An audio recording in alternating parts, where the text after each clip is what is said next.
I've been wanting to do this for a long, long time, and I wanted to make sure it's special. This is gonna be part one. We definitely gonna revisit this story all over again. I got none other than my brother, my man 50 grand. You know, one fourth of the Four Horsemen. I got my man Tony Mac, aka Johnny C. Weaver in the building, y'all. This is my man right here, and we definitely make sure y'all link up with him. If you don't know this brother, you need to know this brother. You know what I'm saying? I can't even begin. Like it's so many millions of stories we can tell. And we were just trying to minimize that as much as we can. But we here in the upstate of South Carolina, we got the incense smoking because we outside, and them skeeters don't like smoke. They don't want no smoke. But skeeters. One time at band camp. No, so I'm sorry, mosquitoes. But for those who not know, my brother here is an artist to the full extent, poet, hip hop artist, man, activist. I mean, definitely involved in the community, coach, and an actor. I mean, he's a thespian. Again, I say one time at band camp. For those who don't know who that is, he's an actor, man. It is my brother, man. So we just gonna have a series of questions and just have a good time, so you can get to know the brother who's been not only a best friend and a brother, but an influence in my life. Man, I mean, what?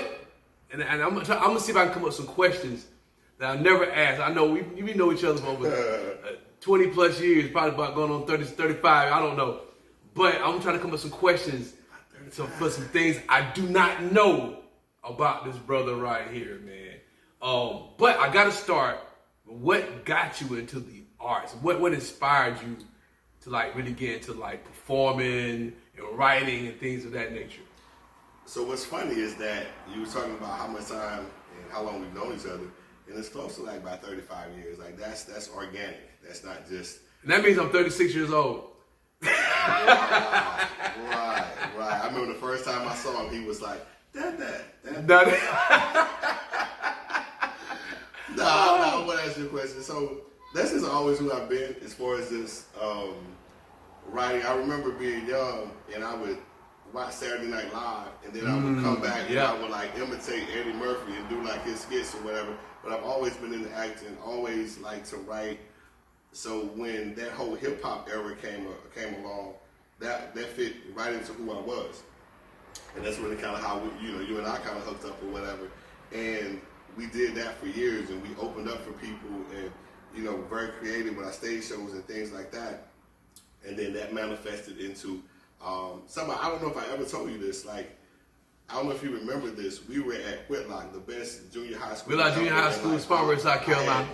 I had so much fun in junior high school, like out of state there. I didn't want to go to high school, but you tried out for theater, whatever. And I remember watching. I think I was in chorus. And I was like, I can do that. And I remember you saying, nah, man, you have to do this and all. I was like, dude, I can do that easy. So with you and I being friends, you were like, hey, my friend wants to come. So I came and, not just really loved it and was very good at it and did all of that. And I remember the next year I actually had to try out. And people were like, you got to try out. I said, well, technically, I just started coming and, became that guy. But that's just always been in my spirit. One quick thing. I have a cousin who had the #1 hits on the R&B charts called "I Want to Wrap You in My Warm and Tender Love," and it was remade by Otis Redding and Benny King, if I'm not mistaken. And his name was Jodine Haywood. So it's just something that was always around my house. We always had music. Like that was what we did. Well, it was crazy. You said Saturday Night Live. I always tell people the story how my sister and I would watch that with my mom.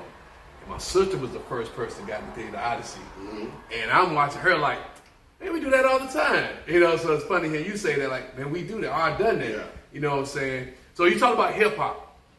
Man, tell me what really got you into loving hip hop, man. Cause we some OGs in the hip hop game. The cool thing is that it kind of came along in our era. So it was just the form of something. Like, you have to understand, at that point before then, we listened to our parents' music. We listened to, whatever our parents listened to. And I don't mean like James Brown. I'm talking about like the R&B and stuff like that. We kind of listened to that. So when hip hop came along and rap music came along, it just kind of spoke to me. It was like, that was cool. And I remember like being like 6th grade. First of all, I asked a question one time I was doing a weekly show, and I was like, what was the first rap song that you knew all the way through? So I know you're interviewing me, but what was the first rap song you knew all the way through?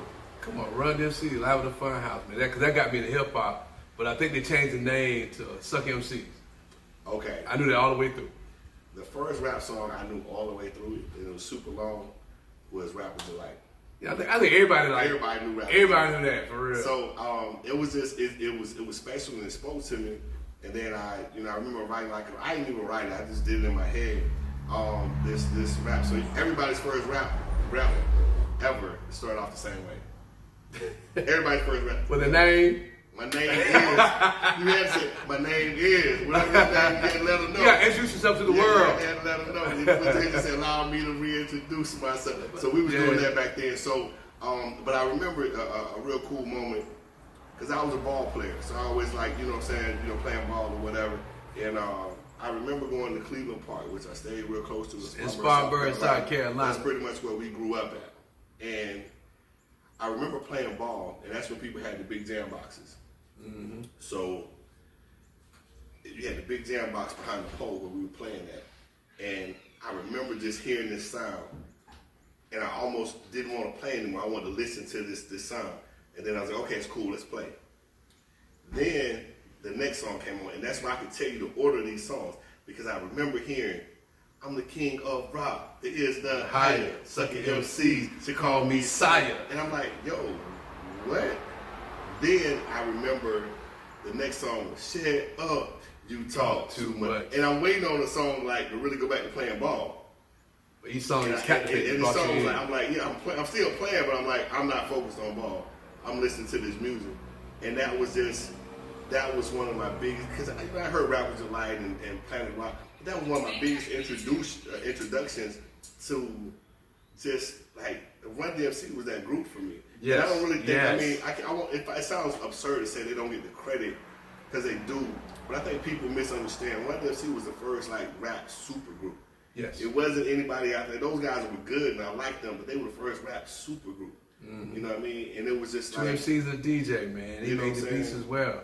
That's why I wear Adidas to this day. And think about even with that, you say the Adidas thing, think about that influence, that influence on, see, rap music is rap music. Hip hop is the clothes, the old culture, everything. You know what I'm saying? The graffiti, DJing, so when you look breakdancing, so when you look at it and you had Run DMC and they're talking about my Adidas, fashion, even they brought then, fashion. You had to have Adidas. Yeah. I already know where he going. I know he going to the store. So okay, so we're rhyming, right? Shout out to Pops. Let me explain something to y'all. I already know. This for all the crew, especially the local cast, Spartanburg, Greenville. Let me tell you something. Me and this dude right here, because of our chemistry, we were some dope MCs. Fact. I remember playing our OCD for a friend of mine, and they were like, I thought y'all was gonna be doing some hood, hard. And they were like, nah, y'all was really dropping some lyrics. We was ahead of our time. You know what I'm saying? We were them. We had the technology. Yeah, we were them, and that's not bragging. That's just the truth. You know what I'm saying? So we were about to do this talent show called the Evening Talent Expression. So it was this huge. Shout out to Vernon Bailey. Yeah, shout out to Vernon Bailey. It was a huge talent show. It was hundreds of people. That was the biggest thing in Spartanburg. Yeah, it was hundreds of people, and it was you felt like a concert. So we're in junior high school. We're I can't remember what grade we were in, but we were in junior high school. So Adidas were big. So I had my Adidas. I can't even remember what kind of Adidas I had, but it wasn't the suede joints. But I had my Adidas. So my boy Chris, Cool TC, shout out to Cool TC. Started off, man, Cool TC. Actually, Cool TC is, we knew each other, but Cool TC is one of the ways to kind of put us together to start rapping. Because again, I was playing Shout ball. out Chris Harris. Yeah, shout out to Chris Harris 100%, man. We, Big Woo son. But I'm a ball player, so I'm shooting ball, and they practicing. Air Jordan Boys, what he called That was my nickname, Air Jordan Boys. So I'm balling, and they getting, routines black. He was DJ Def. DJ Def. You know what I'm saying? He was a million, we had a million different monikers. You know what I'm saying? Big Man on Campus, Cool Professor MOC. Rob, Devastating T, all that. But he they were like, man, why don't y'all do, Chris was like, man, why don't y'all do something together or whatever. Because we was actually trying to battle. We was in junior high, like, cracking jokes all the time. That was a big deal. That was a big deal. 'Cause I used to wear glasses. And we was ready to battle, and we both spit a verse to Chris. Yeah. And Chris like, y'all need to hook up. Y'all like, just be a group. Be a group. And that was on since then. We started, it was what, Double Trouble? Double Trouble for a long time. And then we went to help me out here. We were LBA at one Lyric point. Blasting Assassins. We were Lost Beyond Access because we were Lost Boys. Lost Boys first. And the Lost Boys came out, so we had to change that name. But I'm trying to think, what else were we? We had a collective that was Kin for Underground Fam. That was like Underground Fam. These was like a collection of MCs from around the way. That was one of the dopest collections facts. around, for real. Facts. So anyway, back to the story. So anyway, we everybody got that. So Mike B, he was trying to get his Adidas. Chris had his Adidas. I had my Adidas. So he was like, yo, I'm gonna get my Adidas. I get my Adidas. So it's like his pops would come get him. Like, I'm gonna get my Adidas, and he come back. Personally, I believe like sometimes they came to get him, and they were supposed to be going to get him, but something came up. Like always came up. Because it was like, because I was like, how you not get him? So it's like time after time after time, he never gets his Adidas. So one day we walked in the park, and I'm telling you, we grew up at Cleveland Park. Yes. Cleveland Park will always be a huge part of our life. So we're at Cleveland Park. So we're walking, I never forget it. It's these two beautiful young ladies. So, you're trying to figure out what you're going to say and yada yada, and, you're trying to figure it out. So, dude shoots his shot, and it's like, we walking with them. I won't say they was from Asheville. They was out of town. They weren't there. So I'm telling you, that's how big Cleveland Park was. Folk from different regions come down there. Did you know, on a side note, that it was the biggest, like, they had over 213,000, because I had the magazine when they did it, the first week that they opened with people. And that's not even people that came more than once. You used to be able to ride through. Like, Cleveland Park was like one of the best parks in the state of South Carolina. So this whole time we like, we young ladies, beautiful, whatever. His dad pulls up. The green pickup truck, but the two-tone. And I'm talking about like some Fred Sanford. I ain't talking about like no cool pickup truck. It was a Chevy, baby. It was a Chevy. He turned the corner. It was a Chevy. Because I heard it before it came. It was like dun dun dun dun dun dun dun. And I heard some, you big dummy. So he pulls up, and we, sitting there talking to the girls. He's like, dad always called the mothers. He's like, come on, mothers, we're going to get them Adidas. At that point, like, that's it. And I missed out. The chicks was there, them beautiful young ladies. So I wish I remember their names. So yeah, that would be crazy.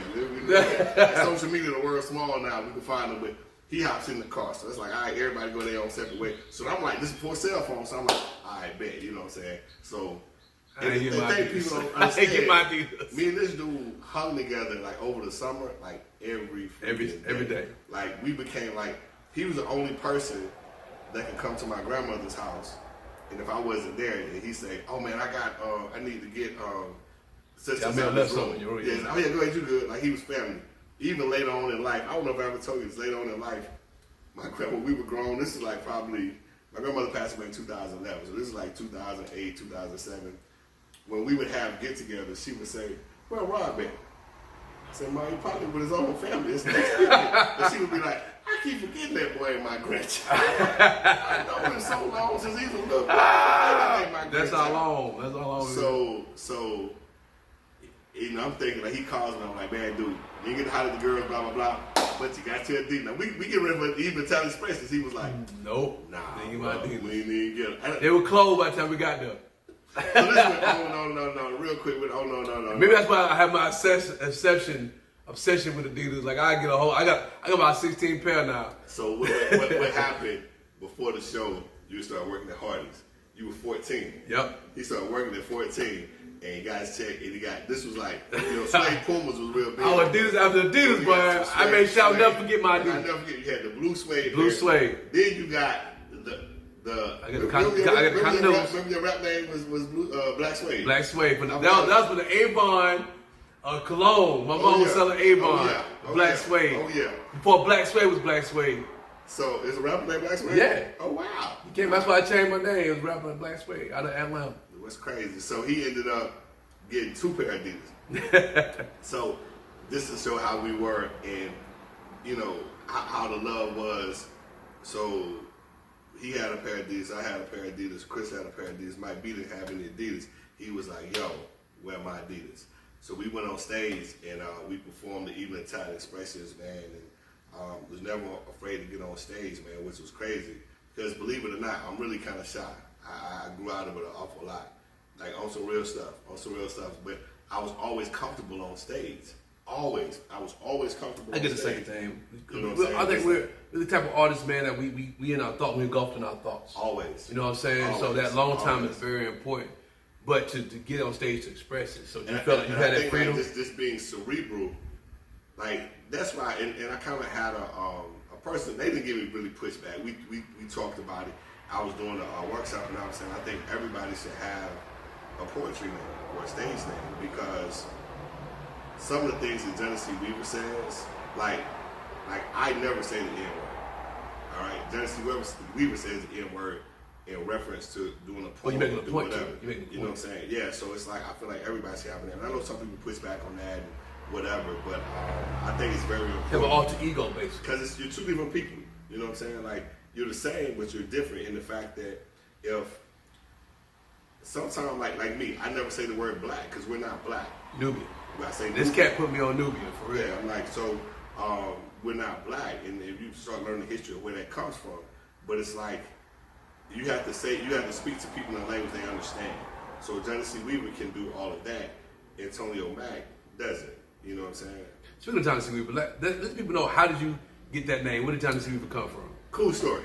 So I'm gonna be real quick because I feel like I was long on that one. So nah, you good. Again, sports guy. So I'm watching this TV show, and they're talking about the ACC and football or whatever. So I'm watching it, and they were like, I tell people I was Google before Google when it came to sports. So this guy was like, yeah, you know, and then Clemson, they're gonna get my Johnny Weaver award. And the dude looks at him like, Johnny Weaver award? He's like, yeah, that's my sleeper pick. So when I first started doing that stood out to me. I was like, wow, that's dope. Because Johnny Weaver was a wrestler and his finishing move was a sleeper. So I was like, that's it. I'm not, right now, I'm starting out, I'm the sleeper poet. I'm the X Factor. So then, you know, Johnny Weaver. So then I was like, man, I need something to spice it up. It's like, I need, you know, whatever. It's like this Johnny Weaver, that's kind of plain. So Carlito's Way is one of my favorite movies. And if you haven't seen it, go watch it tonight. Go watch that movie. So I was like, Johnny C. Weaver, Johnny Carlito Weaver.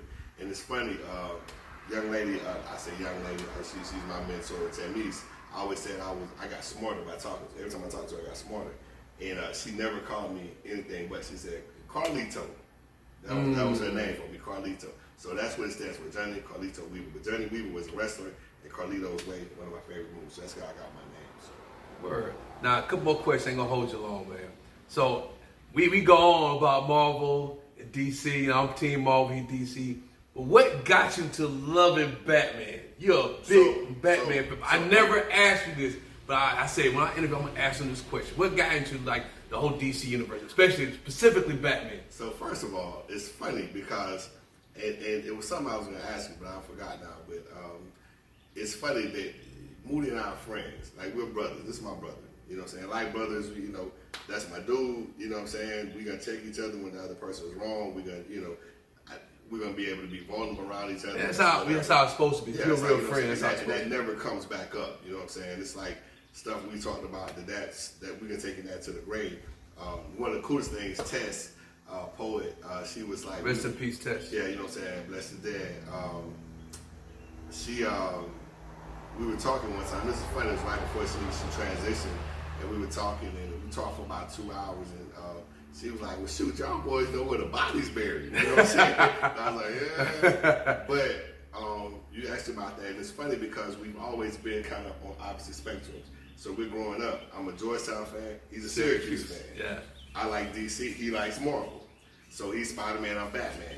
You know, matter of fact, I got my Injustice shit on there. You know what I'm saying? So what ended up happening is whatever. So when the movie came out with Michael Keaton in '89, it was just like that was, and really, if I'm not mistaken, that was the one that kind of started the whole comic book thing. It did. I don't remember anything before that. I remember right after that they had Dick Tracy and whatever. But Well, they tried. I think Marvel. Now this is when Marvel failed early in the movie, in the cinematic universe. They tried with the Avengers, and Captain America.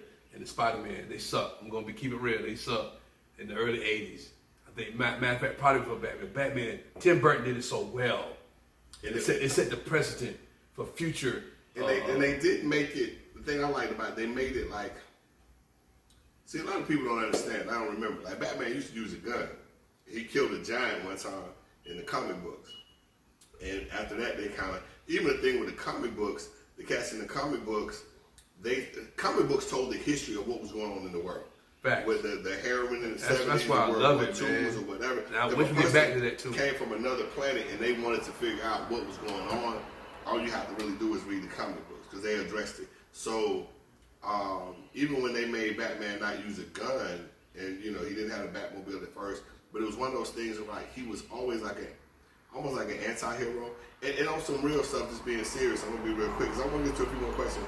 But being real quick, I think I identify with him because I lost my mom to violence.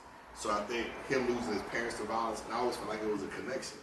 So that was just part of what it is. So it's not one thing Batman that I don't see. Even if I think it's garbage, I feel like as a fan, I'm supposed to see it. So that's how I got over. No, that's really dope, man. Yeah. That's really dope. Yeah.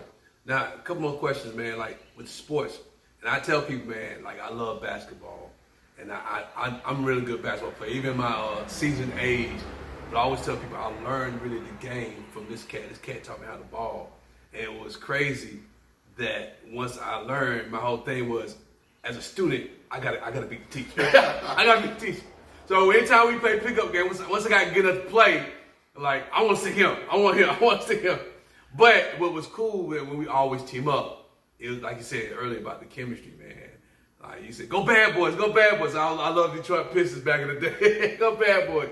But what really got you like into sports? Like I tell people you like the almanac of sports, man. Like, if I want to know any kind of sport or get a different perspective on sports, I tell people how did Johnny see, man? What really got you like you love sports? You have an immaculate knowledge of sports, man. What really what happened, man? My pops, like all my uncles played baseball, did sports or whatever. So my pops, when I would go visit him, he was like the first person I ever knew had ESPN. He was the first person I ever knew ESPN. That back then on ESPN they had a bunch of bowling and stuff like that. Right. And they have a few basketball games. So I would go to his house and that's what it was.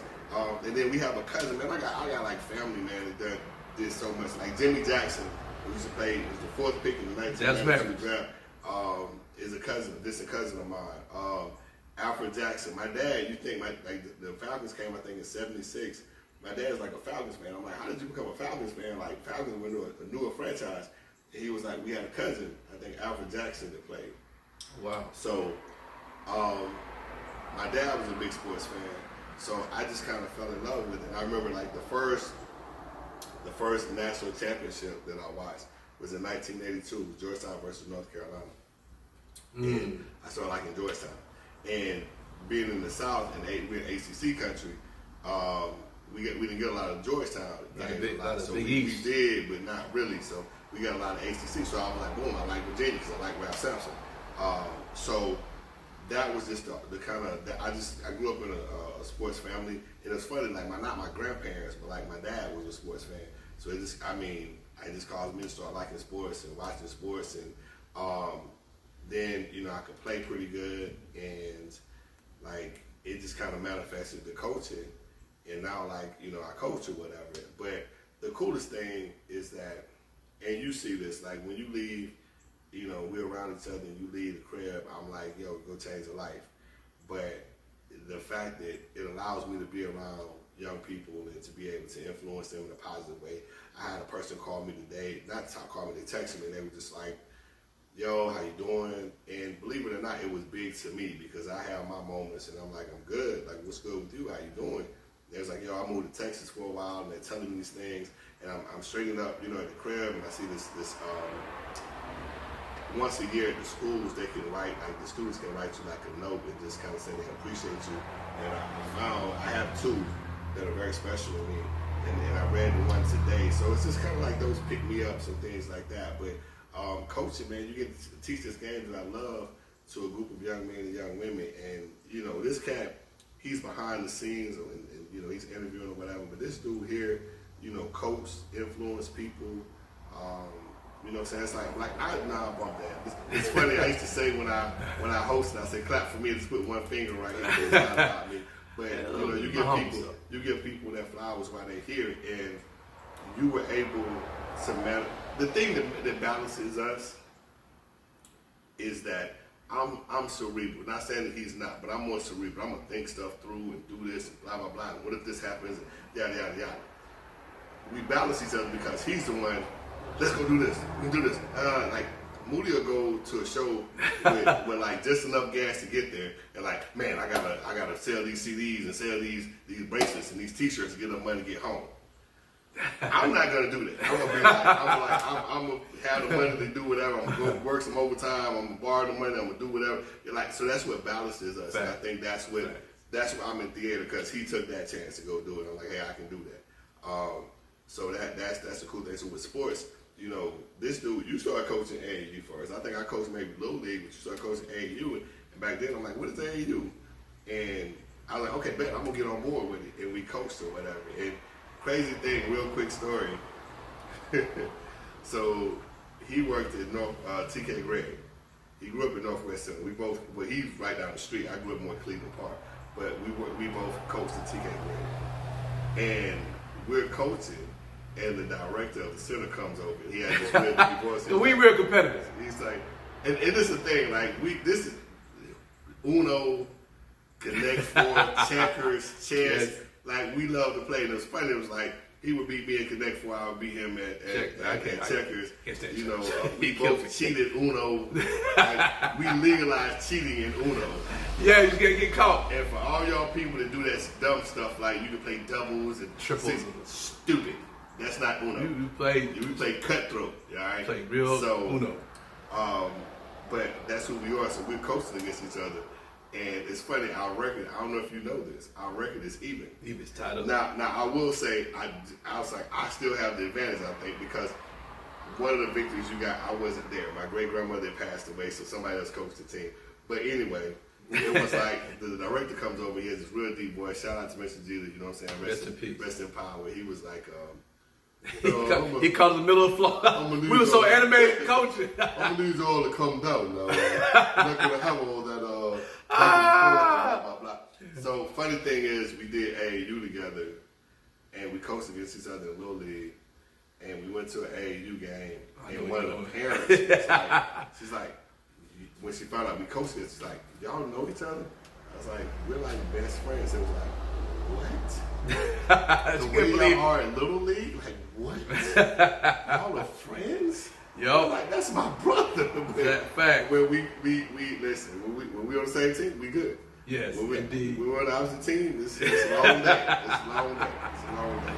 Well, final question, man. Slam Madness. If you do not know what Slam Madness is, man, one of the first, biggest copycats out there now, first bracket-style tournament of poetry, of slam poetry, man. And I never forget, but I'm gonna let you tell the story. I never forget when you had the idea, but tell people how that come about and where you want to see this go.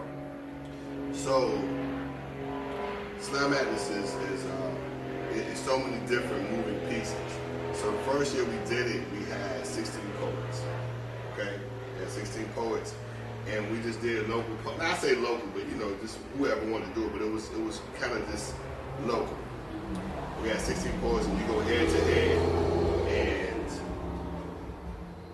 you know, if you win, you advance. If you lose, you go sit down. But tell me where the idea from. So the idea came from March Madness, the tournament. Like I said, I was a sports guy, so I was like, how can we incorporate and infuse, you know, this basketball tournament into poetry? So we did that, and we had 16 poets the first year. And you go head to head. And if you tie, you freestyle about a random subject out of a hat. And the subject is so random, it's nothing you're going to have a poem about. It's not going to be love or racism. It's going to be toe jam. It's going to be elbow. These are all real words. It's going to be, you know, things like the skyscrapers. You know what I'm saying? And we did that first year. And a poet she's actually from Spartanburg County, from Emmen, North Africa. And she ended up being in the final round with Reeves, I Like This, the poet, and PJ, she got toe jam. and she killed it. PJ does Yeah. reports real fast. So she was like, I was running through. She got toe jam. She's like, I ran through the house the other day and I stumped my toe and it hurt, but it didn't hurt as much as when I found out she was fucking that bitch. And I'm like, whoa. And I gotta sit there with a straight face and like, okay, I'm be non-biased. Yeah. So I'm like, but I mean, my mind is like, oh my God, you flipped this. So that was the first year. So the next year we're like, man, listen, and we gave away $200 and Breeze won. And then the next year I was like, man, let's give away, I think $1,000. I think It was 700 first. 700. It was 700. So we gave away 700. So then you start going up. Yeah, we kept going up, and we got 32 poets, and we didn't have enough to fill. So I had to come in and perform or whatever. But it's like we're trying to fill the 32 because this is the second year. So then from there, we went on and we now you got a waiting list. Yeah, it's like we went from 200 to 700 to 1,000 to now it's like 2,000. It's 2,000. It's 1,000. We've done started in 2011. So with COVID and a couple of years off, we're only on year 9, but we did start in 2011. And even in a couple of years that I didn't do it, people were hitting me up. It's like, yo, dude, you got to do it. You got to do it. Even Bugsy Calhoun, shout out to Bugsy Calhoun, was like, yo, man, bring it to Columbia. Like, we got to do it. It has to happen. So we ended up getting 32 poets, and we had people come from as far as Denver, upstate New York. We got a waiting list. And basically, I mean, it just really grew into something special. And it went from a one-day event to like, okay, we're going to have a meet and greet, and then we're going to do the event that Saturday. And now it's like we got a meet and greet Friday. We got a children's workshop that morning. We got a poet cookout because I don't want people to come from all over, and I don't at least feed you one day. Poet cookout. And then, we got the championship round. We battled that night. That Saturday night, then we got the championship round that Sunday. And the cool thing is that you get rivalries and all this good stuff. And we started giving away the big belt, big wrestling belt, and like I said, it's $2,000. So it's a chance you can actually not win the championship and walk away with $200. Yeah, like it's the first day is 500 for the two poets. Like the two winners, there's 2 different brackets. It's 500. Then runner-up gets, what is it? My mind's gone. First place gets like 1,000. Second place gets, I think, like 500 or whatever. So you can walk away with it's $250 in the first round. So it's like you can walk away with $750 and never lose. And we've had some tremendous poets, some tremendous battles. So hopefully my goal, you asked where did I hope it go? I would like to see it go to 64 poets. I would like for it to be like such a huge prelude to bigger events. I would like to see a documentary done where we follow poets around, and then that's the culmination at the end. That's where I want to see it going. And my goal is this is the 9th year coming up. So the 10th year, I really want to do something special. Not sure what that is, but I want to do something very, very special. But we've created something very special. Though it was my idea, it doesn't take place without Tamalo Abraham, Mr. Countryfied. It doesn't take place without Tig, the poet. It doesn't take place without Moody Black. It doesn't take place without Nate Haynes. These things, it takes so many people to make this manifested to happen. And it doesn't take place with all these people. So it's my idea, but we couldn't do it. It's collective. It's our baby. Speak for everybody else, man. We support it because it is your baby, man. We want to see it flourish, man. That's what support is supposed to look like. But man, thank you for being here. This is only part 1. I'm telling you, I'm bringing a lot of folks back, but this got to continue because there's so many great stories I know this brother have knocked up in his cranium. We want to get those stories out. We want to thank you all for supporting. Make sure you subscribe. Make sure you share this, man, and tell people where they can find you at, bro. So listen, man, you can go on my website. It's JohnnyCWeaver.com. Everything is Johnny C. Weaver, man. I got all my names on there. IG is Johnny C. Weaver, Antonio Mack. It's Facebook is Johnny C. Weaver, Antonio Mack. Funny, quick story, real quick. A lot of people thought Johnny C. Weaver was my real name. So they would be like, who is Antonio Mack? So, young lady, Lamel, she was telling I Shine. She was like, Johnny C. Weaver got like so many different names. And he was like, he'll answer to all of them. He'll answer to Antonio, he'll answer to Mac, he'll answer to Johnny C. Weaver. We called him Tony Mac growing up. It's one word, Tony Mac. And Johnny, it's like no poet ever says their whole name. whatever your whole name. So it's like if you're bittersweet, you're bitter. If you're moody black, you're moody. If you're Johnny C. Weaver, you're Johnny C. If you don't get the whole name or anything, Johnny C. I'll answer to all of them. But yeah, JohnnyCWeaver.com, Slam Madness info. We're doing this in March. Every March. So man, make sure y'all. I do other stuff during the year, whatever. But that's a huge event, and we got. Oh, real quick, we got. We're getting the school system to actually shout out to LJ too. We got the school system to be able to give extra credit to the students that come out and participate in the student workshop. So it's a big event, man. Like, get at me if you want to be a part of it, and we'll go from there. We'll start opening up registration. Best case scenario in November, and we're gonna do it from there, man. But I thank you for having me on this. Thanks for being here, bro. Thanks for being here. No doubt, man. Well, y'all heard it here, man. Y'all know what to do. Y'all know what it is. Be love, be great, be kind. See y'all next time. Peace. Yeah, that's that feel good.